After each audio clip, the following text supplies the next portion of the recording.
Baik, kita mulai saja. Bismillahirrahmanirrahim. Assalamualaikum warahmatullahi wabarakatuh.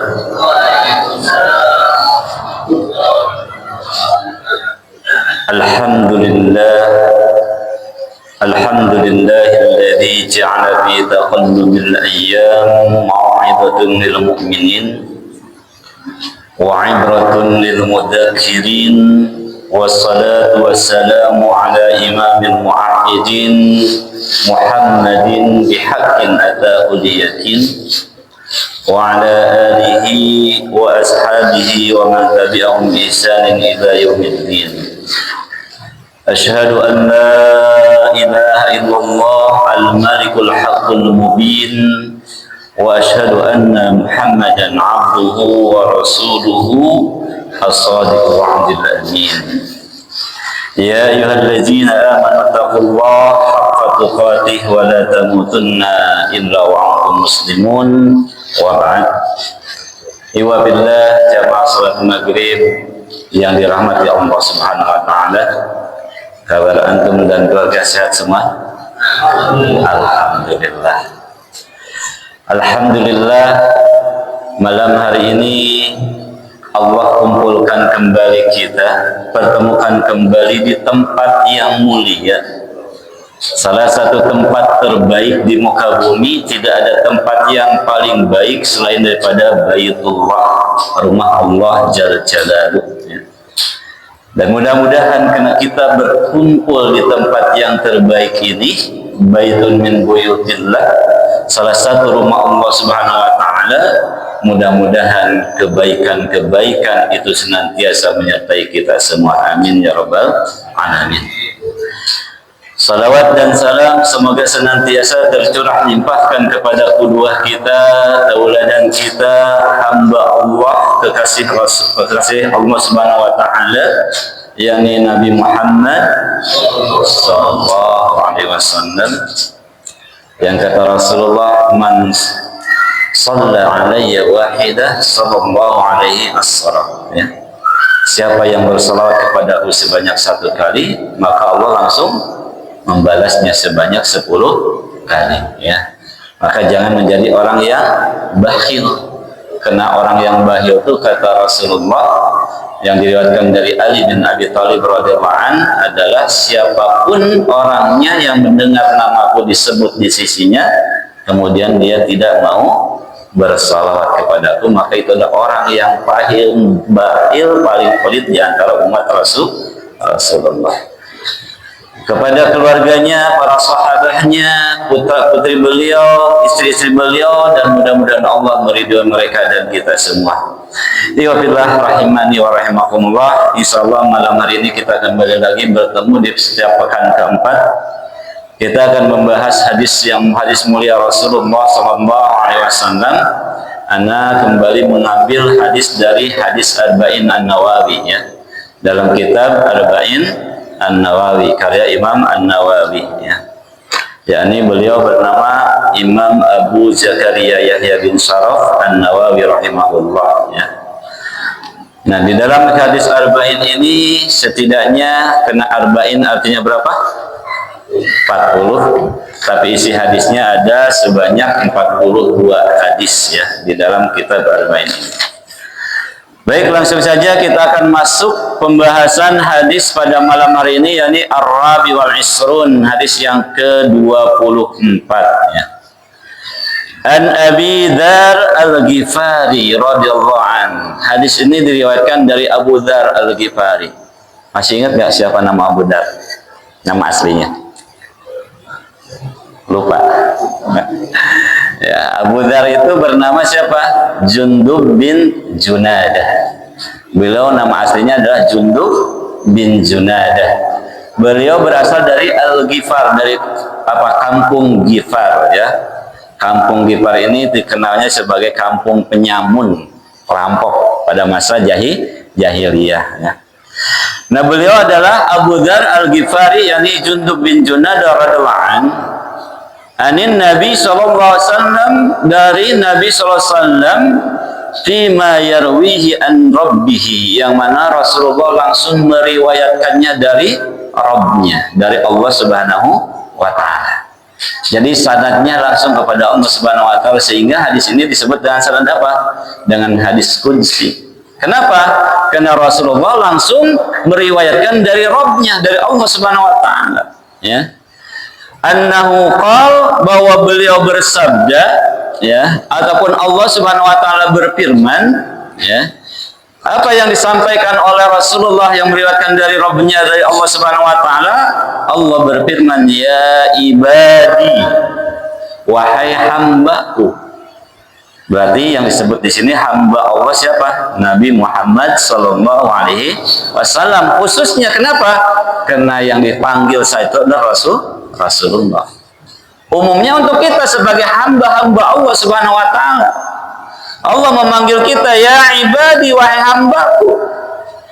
Inni haramtu dzulma ala nafsi, sesungguhnya aku telah mengharamkan, kata Allah, apa? Adzulma, kezaliman, ala nafsi, terhadap diriku. Maksudnya apa? Allah itu mengharamkan berlaku zalim kepada makhluknya. Walaupun Allah berkuasa, berwenang, karena Allah Maha Kuasa kan, punya kewenangan untuk mendolimi, untuk berbuat zalim. Tapi Allah haramkan pada zatnya, pada dirinya, berbuat kezaliman. Beda dengan kita manusia, ketika diberi kekuasaan, ya, ketika diberi kedudukan, jabatan, ya, jabatan di rumah tangga aja, yang sebagai kepala keluarga, kadang dolim juga pada anggota keluarga kita, ataupun kedudukan mungkin di tempat pekerjaan, kadang kita punya kekuasaan itu dibuat untuk berbuat sewenang-wenang, ya. Maka kata Allah, aku telah mengharamkan kezaliman atas diriku, wa ja'altu bainakum muharraman, maka aku menjadikan buat kalian, wahai hambaku, haram hukumnya berbuat kedzaliman tersebut. Jadi kita dilarang untuk berbuat kedzaliman, ya. Fala tadzalamu, maka jangan berbuat zalimlah kalian. Ini kalimat yang pertama. Jadi di sini hadis memerintahkan kepada kita jangan berbuat zalim di antara manusia. Karena dikatakan oleh ulama al-dzulmu, ya, bahwa kedzaliman itu ada dua macam. Ada berbuat zalim terhadap diri sendiri, ada berbuat zalim kepada orang lain, ya. Tapi di sini dikatakan dilarang untuk berbuat zalim kepada sesama kalian, berarti kepada orang lain. Dan kita tahu kata Rasulullah, seseorang berbuat zalim itu kepada sesamanya itu biasanya terkait tentang apa, Pak? Biasanya terkait tentang apa? Tentang tiga hal biasanya. Kata Rasulullah bahwa seseorang itu akan berbuat zalim pertama dalam masalah dam. Apa dam? Darah. Ya, berbuat zalim dengan cara mengalirkan darah, entah itu sampai membunuhnya, memukulnya, itu berbuat zalim kepada sesamanya tentang masalah darah, dam. Yang kedua, amwal, mal, masalah harta. Kita sering berbuat zalim ataupun seseorang berbuat zalim pada sesamanya itu terkait tentang harta. Karena ingin memiliki harta orang lain, akhirnya dia ambil secara zalim, bukan secara hak. Yang ketiga adalah tentang apa? Hurmah, kedudukan, kehormatan, dijatuhkan orang lain kehormatannya, ya, dengan lisannya, dengan tulisannya, ya. Ini ada salah satu bentuk berbuat kedzaliman. Dan kita dilarang untuk berbuat zalim tersebut, ya. Yang kata Rasulullah di dalam hadis yang lain, Abdul Musalasa, bahwa kedzaliman itu ada 3 macam. Masih ingat nggak? Lupa juga. Ya, ada 3 macam. Yang pertama apa? Adzulmu yaghfiruhullah. Yang pertama adalah kezaliman yang Allah akan ampuni. Maksudnya apa nih? Ketika seorang hamba berbuat zalim, berbuat maksiat kepada Allah Jalla Jalaluhu, dan kalau Allah berkehendak, Allah akan ampuni walaupun hamba tersebut tidak memohon ampun. Ini adalah kedzaliman yang Allah akan ampuni sebanyak apapun dosa seorang hamba, kalau Allah berkehendak ampuni, Allah ampuni. Tapi ada juga ya, Allah ampuninya dengan cara bagaimana? Ketika hamba itu beristighfar ataupun bertobat, maka Allah ampuni. Ini adalah dosa yang Allah akan ampuni. Dosa apa itu? Dosa selain kesyirikan. Ya, ketika seorang membawa dosa kezaliman terkait bukan kesyirikan, kalau Allah berkehendak, Allah akan ampuni. Jelas di dalam surah An-Nisa, ya, bahwa Allah Subhanahu wa taala berfirman, "Innallaha la yaghfiru ayyushraka bihi wa yaghfiru ma duna dzalika liman yasha." Ya. Sesungguhnya Allah tidak akan mengampuni dosa syirik dan mengampuni dosa selain syirik bagi siapa saja yang Allah kehendaki. Syaratnya bagi siapa saja yang Allah kehendaki.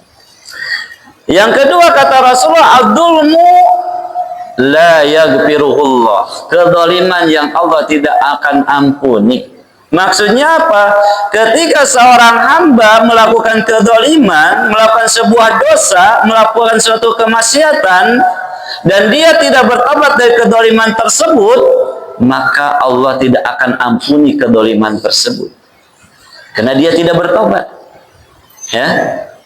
Kezaliman apa itu yang tidak akan Allah ampuni ketika dibawa sampai mati dan dia tidak bertobat dari dosa tersebut? Kata Rasulullah adalah asyirku. Apa? Syirik. Apa syirik, Pak? Bukan iri dengki ya. Kalau orang Sunda kadang syirik, syirik itu iri, dengki gitu kan, iri hati gitu kan. Pengen gitu kan. Kalau orang Sunda syirik itu sebab pengen, iri gitu. Tapi syirik di sini adalah apa? Menyekutukan Allah, menyamakan Allah dengan makhluknya, meyakini ada zat selain Allah yang mampu menghidupkan, mampu memberikan rezeki, mampu mendatangkan manfaat, mampu menurunkan hujan atau memindahkan hujan. Sampai ketika mau apa? Walimah datangin pawang hujan. Padahal yang bisa menurunkan dan menghilangkan hujan hanyalah Allah. Tinggal berdoa saja pada Allah, nggak perlu datangkan pawang hujan dengan cara apa? Buat ritualnya. Ada sampai ritual apa gimana tuh? Melemparkan sampai naudzubillah, mohon maaf, apa? Celana dalam ke atas genting gitu kan? Ritual apa? Nggak ada kaitannya hujan dengan celana dalam, mohon maaf. Ya. Itu bisa dikategorikan ketika dia yakini ada zat selain Allah bisa melakukan itu, berarti berbuat syirik dalam rububiyah Allah Subhanahu wa taala. Ataupun meyakini keyakinan yang di situ bukan keyakinan dalam syariat Islam, tidak diakui. Bahwa umpamanya manfaat itu ditentukan oleh apa? Oleh kalung, ya. Karena anaknya sering sakit-sakitan, dikasih kalung, di dalamnya dari kainnya ada tulisan-tulisan nggak jelas gitu kan. Diyakini itu sebagai apa? Tolak balanya. Atau bikin tulisan ditempel di atas pintu umpamanya dengan keyakinan di situ ada penolak bala atau mendatangkan keberkahan. Berarti di sini sudah berlaku kesyirikan. Naudzubillah. Ataupun kemadaratan itu dikaitkan dengan apa? Dikaitkan dengan binatang. Ketika nabrak kucing akan celaka katanya. Ini berarti apa? Dia menyandarkan dirinya kepada hal tersebut, padahal sandarkan diri sejatinya kepada Allah Subhanahu wa taala. Hati-hati. Nah, ketika dia melakukan dosa ini dan tidak berbuat tobat dari dosa kesyirikan ini, belum pernah bertobat dari dosa syirik ini, maka kata Allah, Allah tidak akan ampuni. Bahkan akan diancam, dia akan kekal di dalam neraka. Bahkan kebaikannya pun akan hangus.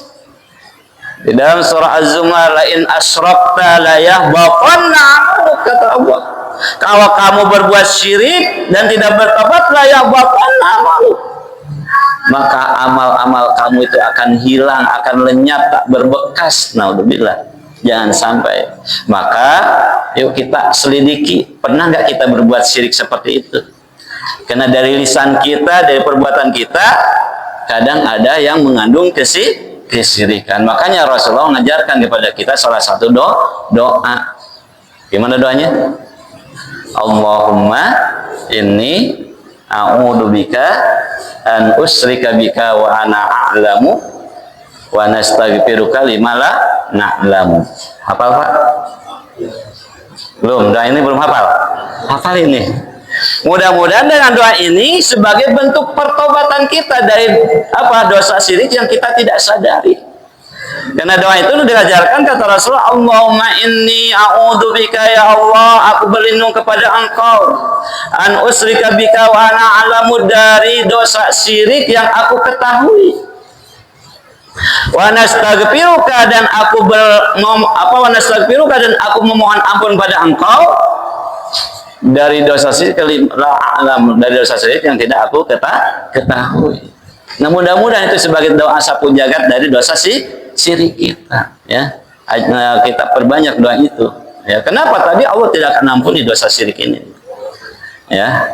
Yang ketiga, kata Rasulullah, kezaliman itu adalah adzulmu la yatrukuhullah, kezaliman yang Allah tidak akan biarkan. Maksudnya apa? Harus diselesaikan. Kezaliman yang bagaimana? Kezaliman tadi sesama dengan sesamanya, dengan sesama manusia, dengan keluarga, dengan saudara, dengan temannya, ya, dengan sahabatnya, dengan atasannya, dengan bawahannya.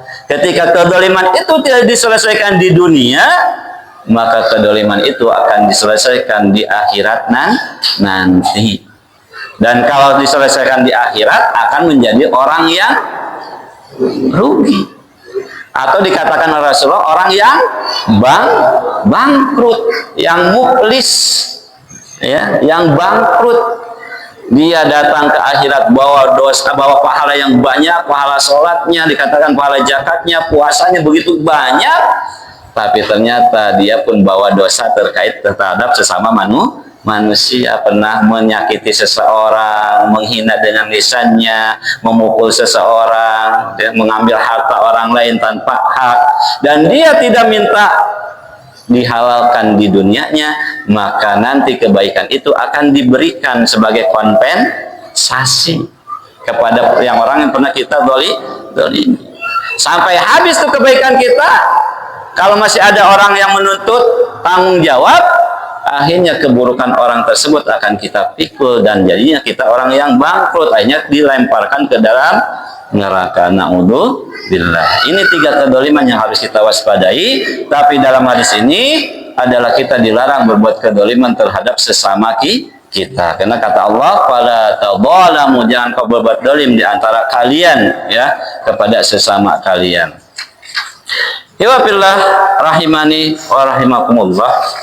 Selanjutnya, ya ibadi kullukum dhal, wahai hambaku, kata Allah, kullukum dhal, setiap kalian tersesat, setiap kalian sesat. Allah sudah pastikan setiap diri kita adalah sesat.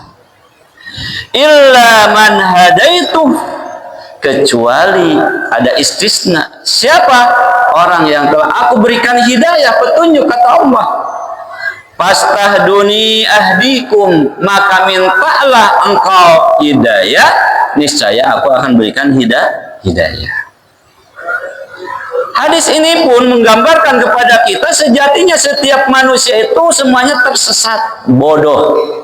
Karena kita semua terlahir dalam keadaan bodoh. Nggak ada yang langsung pintar, kan?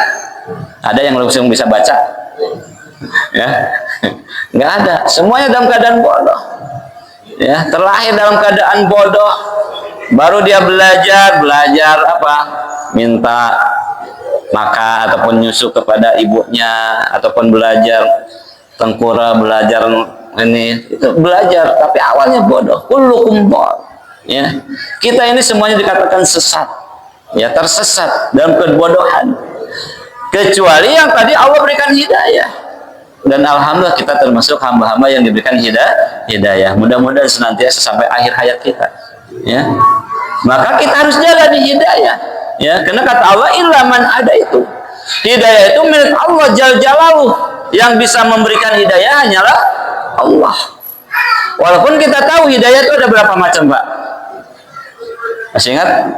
Ada dua apa? Hidayatud dilalah wal irsyadah, yakni hidayah sebagai petunjuk dan irsyadat yang membimbing. Apa itu?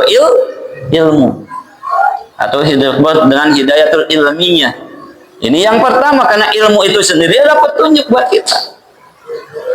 Nah, bentuk daripada kita itu mendapatkan hidayah, salah satunya Allah mudahkan kita mencari hidayah itu menuntut ilmu ini. Alhamdulillah kita termasuk orang yang ditetapkan oleh Allah mendapatkan hidayah. Ini hidayah yang pertama. Tapi hidayah yang kedua kata ulama adalah hidayah taufik. Apa itu hidayah taufik? Pertolongan Allah atas hati kita. Untuk apa tuh? Untuk mengamalkan ilmu yang kita dapatkan.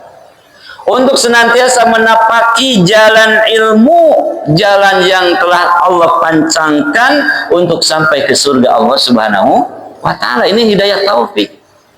Karena kita tahu saat ini realita banyak orang yang berilmu tapi hanya sebatas wawasan. Tidak diamalkan, tidak didakwahkan, tidak disampaikan, berarti hanya sebatas wawasan saja. Hanya untuk wawasan belaka, tidak bermanfaat baginya, bukan sebagai penerang baginya. Maka ini adalah ilmu yang nantinya akan apa? Berbalik menuntut kita nanti di yaumil qiyamah. Maka ketika kita setiap saat dikatakan kebutuhan kita akan ilmu hidayah ini lebih daripada kebutuhan terhadap makan dan minum. Antum makan minum berapa kali sehari? Ya, sekali, 2 kali, 3 kali cukup ya. Makan minum, makan sehari cukup, 2 kali cukup, 3 kali sudah cukup untuk makan. Tapi untuk hidayah ilmu dan hidayah taufik kita butuh setiap saat. Bahkan dalam meminta saja kita minimal berapa kali? 17 kali. Minimalnya Allah mengajarkan kepada kita untuk meminta kepada Allah hidayah itu 17 kali. Ihdinas syiratal mustaqim. Setiap rakaat yang wajib kita laksanakan itu meminta hidayah. Kenapa? Karena saking hidayah ini adalah milik Allah Jalla Jalaluhu, bukan milik siapa-siapa. Kita tidak bisa memberikan hidayah taufik. Kalau ilmu bisa. Jangankan kita Nabiullah Muhammad saja tidak mampu memberikan hidayah taufik. Kepada siapa? Kepada orang yang dicintainya. Para nabi banyak yang tidak mampu memberikan hidayah kepada keluarganya. Betul nggak? Nabi Nuh nggak bisa memberikan hidayah taufik kepada siapa? Istri dan anaknya. Ya, kepada Kan'an. Nabi Muhammad SAW tidak bisa memberikan hidayah kepada siapa? Pamannya Abu Talib. Hidayah taufik. Kalau hidayah ilmu sudah disampaikan. Bahkan Abu Talib tahu Nabi Muhammad merupakan seorang nabi, sehingga beliau melindunginya Nabi Muhammad. Tapi sampai akhir hayatnya dia tidak mendapatkan hidayah taufik, mau mengakui, mengimani, menerima hidayah ilmu tersebut. Ya, ini adalah maka bahwa hidayah ini milik Allah. Innaka la tahdi man ahbabta walakin Allah yahdi man yasha. Sesungguhnya engkau Muhammad tidak akan mampu memberikan hidayah kepada orang yang kau cintai sekalipun, walakin Allah yahdi man yasha. Akan tetapi hidayah itu Allah yang memberikannya kepada siapa saja yang Allah kehendaki. Jadi perbanyak minta hidayah kepada Allah karena kita butuh hidayah ini. Ya, jangan mencukupkan yang 17 kali ditambah dengan rokaat-rokaat berikutnya, sholat-sholat tambahan, nawafilnya, sunnahnya, supaya hidayah itu senantiasa menyertai kita sampai akhir hayat kita. Karena Allah menjanjikan ketika kita meminta, ahdikum, aku akan berikan hidayah kepada kalian, kata Allah. Dilanjutkan hadis berikutnya, ya ibadi, ataupun kalimat berikutnya, wahai hambaku, kata Allah, kullukum ja'i.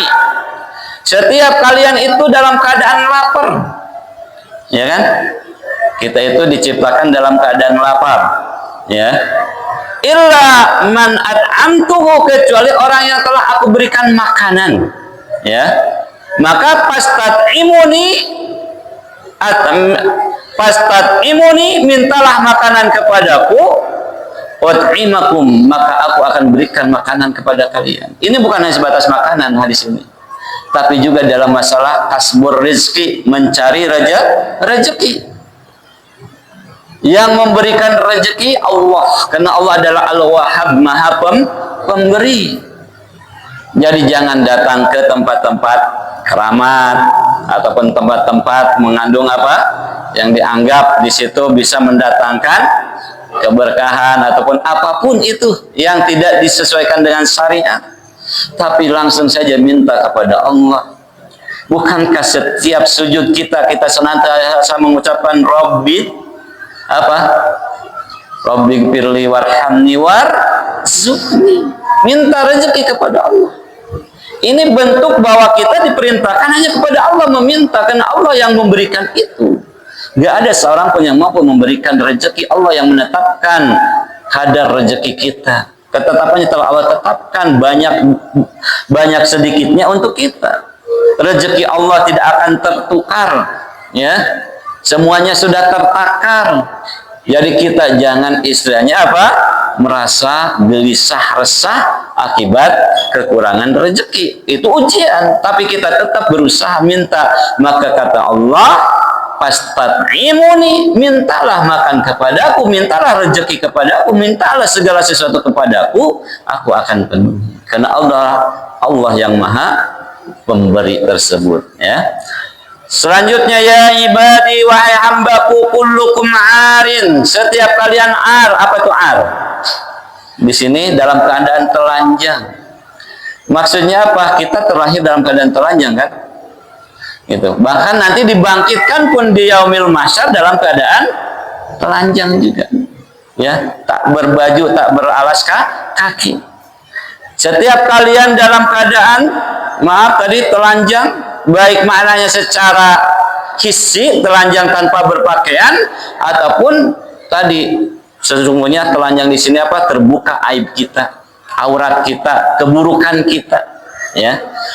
Maka kata Allah Subhanahu wa taala, karena kalian itu semua dalam keadaan ar, illa man kasautuhu, kecuali yang aku tutupi aibnya, yang diberikan pakaian oleh Allah Subhanahu wa taala. Dan pakaian itu fungsinya sebagai apa? Penutup, sebagai kiswah, penutup. Kain kiswah itu berarti penutup apa? Ka'bah, kan disebut dengan kain kiswah, karena kiswah itu penutup. Di sini maknanya tadi bisa kiswatul jismi, sebagai penutup badan kita, yang menutup aurat secara zahir, ya. Allah yang memberikan itu, yang memberikan pakaian kepada kita itu Allah Subhanahu wa taala. Ketika siapa Nabi Adam alaihissalam melakukan perbuatan dosa, melanggar larangan Allah Subhanahu wa taala, mendekati pohon yang disebut oleh iblis disebut dengan pohon khuldi, itu kan, itu nama dari iblis. Akhirnya ketika sudah mendekati itu, apa yang terjadi? Terbukalah auratnya, ya. Sampai akhirnya apa? Nabi Adam dan Hawa pun menutupinya dengan dedaunan yang ada di surga untuk menutupi aurat tersebut, ya. Nah, kita dalam keadaan itu kiswatul jism, sebagai penutup badan kita dari aurat yang terbuka yang bikin kita malu, itu Allah Subhanahu wa taala yang menutup kita. Ataupun secara maknawinya apa? Kita ini bobrok, banyak kesalahan, banyak dosa. Kalau dosa itu seperti bau bangkai, pasti kita nggak bakalan ada yang mau dekat dengan diri kita, karena saking banyaknya dosa yang kita lakukan, kan, sejatinya. Tapi Allah sayang kepada kita, Allah menutupi dosa-dosa kita dari orang lain. Kesalahan-kesalahan kita ditutupi oleh Allah Subhanahu wa taala, tidak diketahui oleh orang lain. Kadang kita pandai menutupi kesalahan diri kita. Sejatinya bukan kita yang pandai, justru Allah yang sayang pada kita, menutupi kesalahan kita supaya tidak ketahui oleh orang lain, menutupi aib kita, ya. Maka kata Allah Subhanahu wa taala, fastaksuni, maka mintalah untuk ditutupi aurat kita, aib kita. Allah menjanjikan pasti Allah akan menutupinya, ya. Dan bahkan kita pun harus menutupi aurat orang lain ataupun aib orang lain. Jangan menyebarkan aib orang lain. Salah satu bentuk meneladani bahwa Allah itu adalah sebagai zat yang maha menutupi kesalahan hambanya, gitu, ya. Ya ibadi innakum tahtiuna bil laili wan nahar. Wahai hambaku, sesungguhnya kalian tahtiun melakukan kesalahan, banyak kesalahan, banyak berbuat dosa bil laili wan nahar, di malam hari dan di siang hari. Bahkan mungkin lebih banyak di malam hari, ya, ataupun dalam keadaan sembunyi melakukan kesalahan tersebut. Salah satunya melalui alat yang ada di tangan kita, ya. Apa itu? Jin gepeng disebutnya, HP gitu kan? Karena dengan HP tersebut kita bisa berbuat dosa, kesalahan dengan menggunakan HP tersebut. Dengan mudahnya kita melakukan dengan tangan kita, pandangan kita, ya, perasaan kita, dengan HP tersebut melakukan hal-hal yang diharamkan oleh Allah Subhanahu wa ta'ala. Makanya kata Allah, engkau setelah melakukan kesalahan di siang hari, di malam hari, tapi jangan khawatir, walaupun kita melakukan kesalahan itu, dosa tersebut sampai banyak pun, kata Allah, wa ana aghfirudz dzunuba jami'a, karena aku adalah zat yang menutupi, yang mengampuni dosa-dosa semuanya. Gimana Allah menutupi dosa itu? Fastaghfiruni, maka mintalah engkau ampun kepadaku, ya. Maka Allah menjanjikan, aghfirulakum, aku akan mengampuni dosa kalian. Gimana cara meminta ampun? Kata ulama, dua cara. Pertama, dengan mengucapkan dengan lisan kita kalimat-kalimat istighfar, seperti apa? Astagfirullah wa atubu ilaih. Ini kalimat-kalimat istighfar, memohon ampun, ya, minimal astagfirullahaladzim. Ataupun kalimat yang paling utama, kalimat istighfar itu adalah disebut dengan apa? Sayyidul istighfar, ya. Sayyidul istighfar ini adalah kalimat yang paling baik, paling utama dalam kita bertobat kepada Allah dan ucapan sayyidul istighfar ini. Karena kata Rasulullah, siapa yang membacanya di pagi hari, ya, dan dia meninggal sebelum waktu petang datang, maka dijamin oleh Allah surga. Dan siapa yang membacanya di sore hari, kemudian dia wafat sebelum datangnya waktu pagi, maka Allah jamin baginya surga ketika membaca Sayyidul Istighfar. Hafal Pak Sayyidul Istighfar? Hafal? Gimana bunyinya? Allahumma anta rabbi, ya betul. Allahumma anta rabbi, la ilaha illa anta khalaqtani wa ana abduka wa ana ala ahdika wa wa'dika mastata'tu, ya, sampai selesai dibaca tuh di pagi hari dan petang hari. Kalau dibaca di pagi hari, ketika kita diwafatkan di hari tersebut sebelum datangnya waktu petang, Allah jamin bagi kita surga, kata Rasulullah SAW. Ketika kita baca di petang hari, kemudian kita wafat di malam harinya sebelum datang pagi, Allah jamin surga bagi orang yang membaca itu. Itu dalam hadis yang sahih, ya. Keutamaan beristighfar. Yang kedua, cara beristighfar dengan apa? Dengan amal salih. Memohon ampun itu dengan amal salih. Contoh seperti kita nih menuntut ilmu, menghadiri majlis ilmu. Majlis ilmu itu sebagai kafarah dunub, sebagai penggugur dosa. Atau kata Allah, kata Rasulullah, as-salawatul khamsu, ya, salat yang 5 waktu. Kemudian apa lagi? Ramadan ila Ramadan, dari Ramadan pertama ke Ramadan berikutnya, berarti puasa Ramadan ke puasa Ramadan berikutnya. Wal jumu'atu ilal jumu'ah, dari Jumat yang satu ke Jumat berikutnya. Ketika dilaksanakan oleh seorang hamba, itu kafaratun lima bainahuma. Fungsinya, keutamaannya, fadilahnya bisa menjadi kafarah, penggugur dosa di antara keduanya.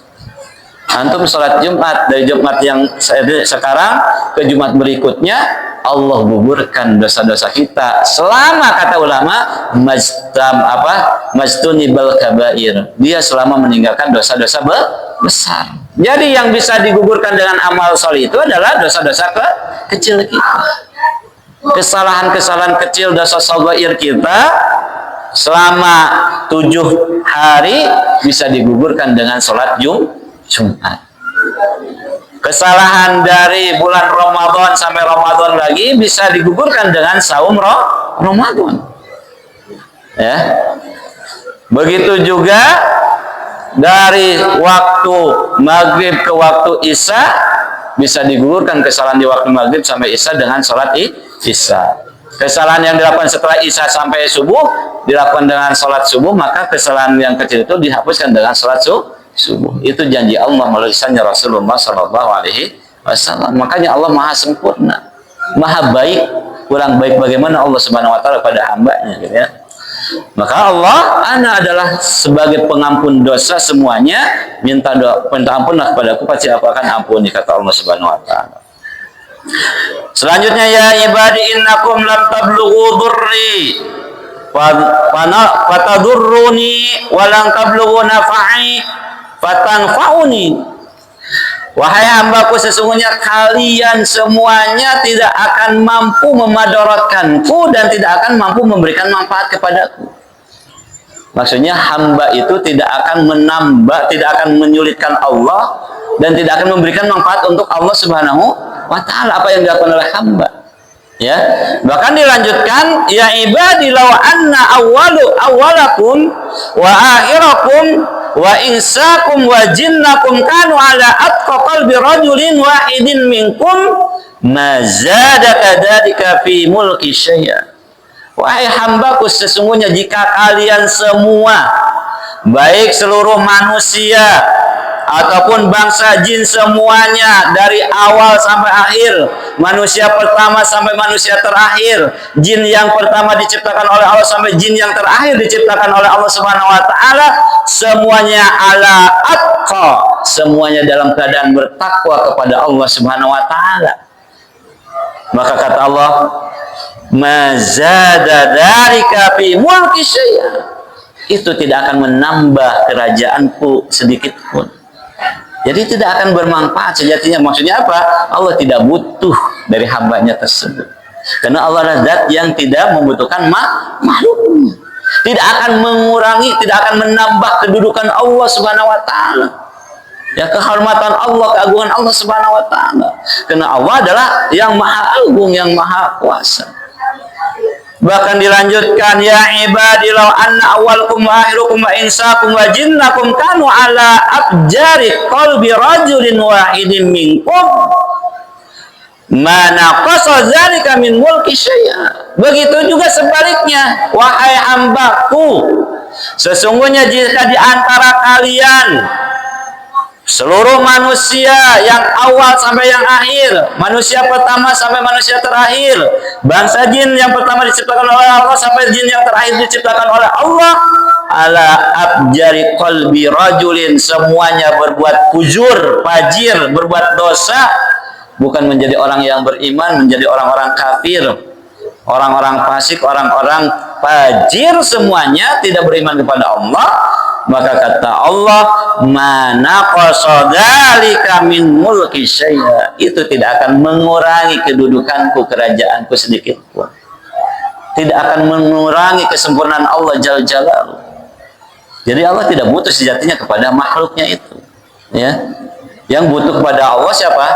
Kita sebagai hambanya. Ya, maka kata Rasulullah SAW dilanjutkan, Allah berfirman selanjutnya, ya. Ya ibadi law anna awwalakum wa akhirukum wa insakum wa jinnakum qamu fi sa'idin wahidin fasa'aluni fa'ataitu ala kulli wahidin mas'alatahu ma naqasa dzalika mimma 'indi illa kama yanqusul muhit idza adhil bahr. Kata Allah, wahai hambaku, seandainya seluruh manusia, seluruh jin, dari yang pertama sampai yang terakhir, semuanya meminta kepada Allah, ya, meminta apapun kepada Allah, kemudian kata Allah, aku memberikan semua permintaannya, tidak ada yang ditolak, mustajab semua doanya, ya. Kata Allah, semuanya diberikan oleh Allah Subhanahu wa Ta'ala kepada hamba-hambanya tersebut, makhluknya tersebut dari bangsa manusia dan jin. Bahkan yang lainnya ketika meminta Allah kabulkan semua permintaannya, mana qasama dari kami ma'indi illa kama yang kusul muhitu idza adkhalal bahr. Maka itu tidak akan mengurangi pembendaharaan Allah Jalla Jalaluhu. tidak akan mengurangi kekuasaan Allah, kekayaan Allah Subhanahu wa taala. Bahkan Allah umpamakan bahwa yang Allah berikan kepada seluruh makhluk itu, kepada manusia itu, kepada jin tersebut seluruhnya diumpamakan seperti al-muhit idza udhilul bahr, jarum yang dimasukkan ke dalam lautan. Ya. Tidak berpengaruh sedikit pun. Jarum kecil masukkan ke dalam lautan yang sangat luas. Itu adalah perumpamaan pemberian Allah ataupun yang Allah berikan kepada hamba-hambanya. Jadi tidak akan mengurangi sedikit pun kerajaan Allah, kekayaan Allah Subhanahu wa taala, kemuliaan Allah Subhanahu wa taala. Ini menunjukkan bahwa kita adalah makhluk yang lemah, la haula wala quwata illa billah. Kita butuh Allah Subhanahu wa taala. Makanya selalu bergantung hanya kepada Allah Jalla Jalaluhu. Selanjutnya kata Allah Subhanahu wa taala, ya. Ya ibadi wahai hambaku, innama hiya a'malukum, sesungguhnya ini adalah amal kalian. Yang kalian lakukan adalah amalan kalian. Usiha lakum, yang telah aku catat untuk kalian, yang telah aku tetapkan untuk kalian. Bahwa amal kita sudah ditetapkan oleh Allah, tertulis di Lauhil Mahfuz. Seperti kita saat ini berkumpul di Masjid Al-Kautsar ini, pada hari ini, malam ini, jam segini, telah termaktub, tercatat di Lauhil Mahfuz, telah tertulis oleh Allah Subhanahu wa taala amal kalian. Summa wafikum iyaha, kemudian aku pun akan memberikan balasannya pada kalian. Yang Allah berikan kepada kita, Allah akan balas juga dengan balasan Allah Subhanahu wa taala. Ma ya'mal misqala dzarratin khairan yarah wa ma ya'mal misqala dzarratin syarran yarah. Jadi Allah akan berikan, tidak akan ada yang dirugikan sedikit pun. Allah Maha Adil, keadilan Allah itu Maha sempurna. Beda dengan keadilan manusia yang sering dicurangi, ya. Tapi Allah tidak akan pernah mencurangi hamba-hambanya. Sekecil apapun kebaikan Allah balas dengan kebaikan, sekecil apapun keburukan Allah balas. Bahkan keadilan Allah sungguh luar biasa. Kebaikan itu Allah balasnya bukan setimpal, betul nggak? Tapi kalau keburukan baru setimpal. Ya, tapi kalau kebaikan kata Allah, Allah akan membalasnya paling sedikitnya berapa? 10. Antum melakukan amal kebaikan, minimal Allah balas 10 kebaikan dibalas. Atau bahkan sampai 700 kali lipat dari kebaikan tersebut, atau bahkan berlipat-lipat tanpa batas. Inilah keadilan Allah yang maha sempurna. Ya. Beda dengan kita manusia yang mampu seperti itu. Membalasnya berlipat-lipat seperti itu. Antum ngasih ke anak 1000, langsung anak kasih 100.000. Ada yang seperti itu. Ataupun ada berlipat-lipat tanpa batas. Tidak ada manusia. Bahkan keadilan Allah dalam memberikan kebaikan, niat saja untuk melakukan kebaikan baru niat sudah dicatat diberi pahala 1 kebaikan. Ini baru niat doang, Pak. Maka banyak-banyak berniat kebaikan ya. Ya, walaupun baru niat dan naon lah, gitu ya. Yang penting mak niat kebaikan walaupun baru niat. Kenapa tadi Allah berikan 1 kebaikan dicatat tadinya? Kecuali kalau keburukan belum dicatat 1 keburukan. Dia dicatat 1 keburukan ketika sudah dikerjakan, baru dicatat itu keburukan setimpal dibalas dengan 1 keburukan. Itulah keadilan Allah, ya, disebut dengan bahwa Allah itu Maha Adil, ya, dan sempurna dalam keadilannya tersebut, ya. Maka kata Allah, inilah amalan kalian yang telah aku tetapkan untuk kalian, dan aku pun akan beri balasan kepada kalian. Paman wajada khairan, siapa yang mendapatkan amalnya baik seperti saat ini nih, ini amal baik bukan? Alhamdulillah. Ini amal baik, siapa yang mendapatkan kalian amal yang baik, sedang melakukan amal baik, maka kata Allah, falyahmadillah, pujilah Allah Subhanahu wa taala, ucapkan alhamdulillah, bertahmidlah kepada Allah. Kenapa kita harus memuji? Karena Allah mudahkan kita untuk mendapatkan kebaikan, untuk melakukan amal kebaikan, bahkan kita pun dibalas dengan balasan kebaikan. Ini adalah maka ucapkan bersyukur dengan ucapan tahmid kepada Allah. Ya. Karena banyak orang yang tidak ditakdirkan untuk dapatkan kebaikan. Maka ketika amalnya sedang dapat kebaikan, pujilah Allah Subhanahu wa taala.